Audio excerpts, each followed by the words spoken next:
요즘 핫하다는 비만 치료 주사제 마운자로입니다.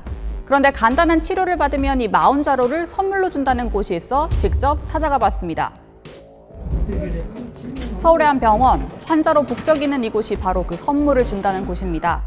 이 이름하고요. 핸드폰 번호 뒷번호나 우리 동의를 나와서 명생도 아셔야 돼요.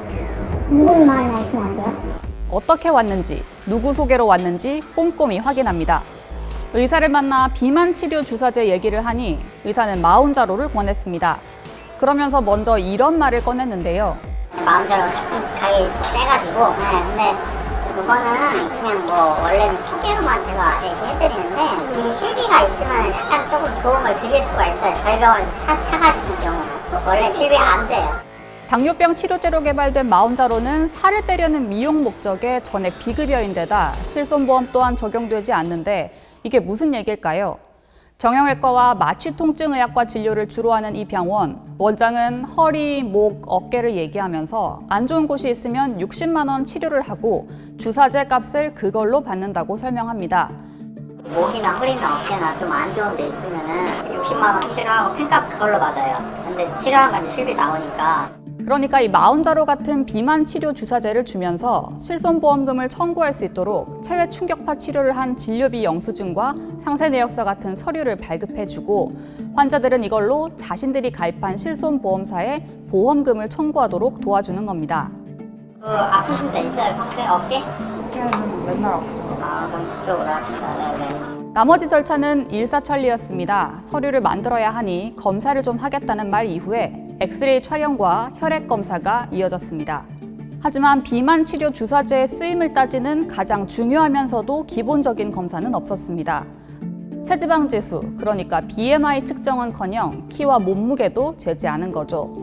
여러 검사 이후에 20분 남짓한 체외 충격파 치료를 받았습니다. 그리고 병원에서 진료비 영수증과 상세 내역서를 받았고요.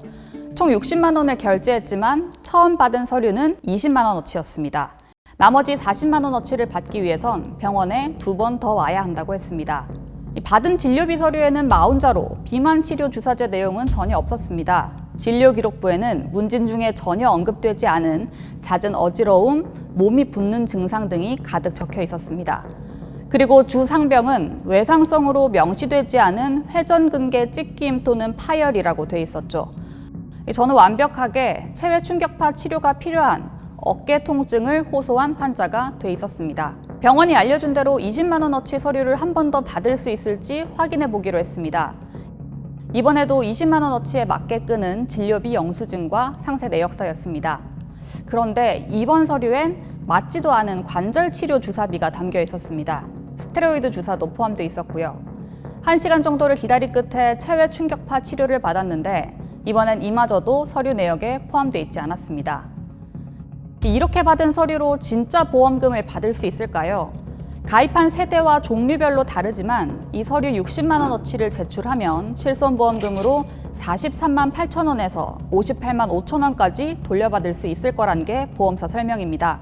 환자 입장에서는 40만 원대 마운자로를 많으면 16만 원, 적으면 15,000원에 사는 셈입니다. 서류를 20만 원어치로 나눠서 이른바 쪼개주는 것도 실손보험 한도에 맞게 서류를 끊어준 거라는 분석이 나옵니다. 결국 환자들은 마운자로를 쉽게 또 싸게 살 수 있어서 이 병원을 찾게 되는 셈입니다. 그럼 병원은 뭐가 이익일까요? 한 번 진료에 60만 원을 받으니 이 마운자로 값만 따지면 통상 다른 병원들보다 10에서 20만 원 정도 더 받는다는 점을 알 수 있는데 이게 체외 충격파 치료나 혈액 검사 비용 등을 제하고도 남는 장사라는 거죠.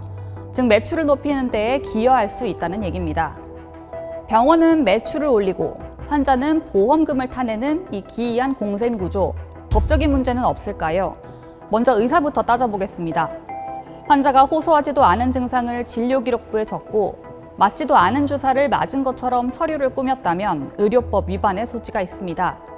또 보험사기방지특별법 위반 가능성도 제기됩니다. 보험사기 행위로 제3자에게 보험금을 타게 하는 경우 현행법상 처벌 대상이기 때문입니다. 그럼 환자는 괜찮을까요?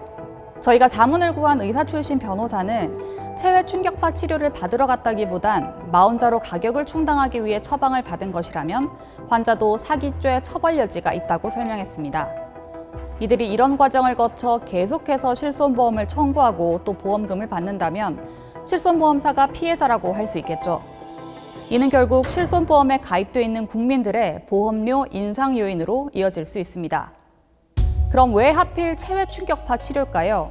먼저 체외 충격파 치료의 주 대상은 근골격계 질환을 가진 이들이죠. 근골격계 질환 중 하나가 통증인데 환자가 통증을 언급했다고 하면 보험사가 진료기록부에 허위 기재를 입증하고 보험금 지급을 거절하기가 어려울 겁니다. 비급여라는 특성상 체외 충격파 치료비는 상대적으로 병원이 자유롭게 정할 수 있죠. 건강보험심사평가원이 공개한 올해 2월 자료에 따르면 병원별로 체외 충격파 치료비를 최저 10,000원부터 최고 450,000원까지 말 그대로 다양하게 받고 있었습니다. 어찌 보면 비만 치료제 가격을 일부 반영해 병원이 치료비를 비싸게 받아도 의심받지 않을 수 있는 구조인 셈입니다. 취재에 들어가자 해당 병원은 병원비에 마운자로 값이 들어있으니까 환자들에게 이건 완전히 공짜라는 식으로 설명한 건 사실이라고 말했습니다. 그러면서 실손보험 청구 서류를 만들어준 건 실제 체중 조절이 필요한 환자들의 치료 비용 부담을 덜어주고자 하는 의도였을 뿐 보험사를 속일 목적은 없었다고 주장했습니다. 그리고 맞지도 않은 주사 비용을 진료비에 넣은 건 고의가 아니라 편의를 위해 미리 만들어 놓은 처방을 가져다 입력하다 생긴 단순 오류라고 했고요. 보건소 측은 의사가 살을 빼야 치료에 도움이 될 만한 환자에게 비급여인 위고비를 할인해줬다는 해명을 듣고 돌아왔다며 환자의 진료기록부를 직접 살펴보는 것 등은 하지 못했다고 말했습니다. 보도 이후에도 유의하라는 행정지도를 할 예정이라고만 말했는데요. 실제로 이런 방식으로 비만 치료 주사제를 받아간 환자의 진료기록부를 강제로 확인할 수 없고 그런 진술을 듣는 것도 현실적으로 어려울 것 같다는 겁니다. 관련 기관들은 즉각 대응에 나섰습니다. 정은경 보건복지부 장관은 법 위반 사항이 있다면 필요한 조치를 취하겠다고 밝혔습니다. 금융감독원 역시 이 병원을 통해 여러 보험사들에 청구된 실손보험금 규모가 얼마나 되는지 등을 따져보는 등 사실관계를 들여다보기로 했습니다. 눈길이 가는 건 의료계 반응인데요. 대한의사협회는 윤리의식을 저버린 중대한 범죄 행위며 의료계 전체에 대한 국민 신뢰를 훼손하는 행위를 용납할 수 없다고 비판했고 해당 병원이 속한 서울시 의사회도 본격적으로 진상 파악에 나선 겁니다. 철저한 조사가 이루어질지 어떤 결론을 내놓을지 지켜볼 일입니다.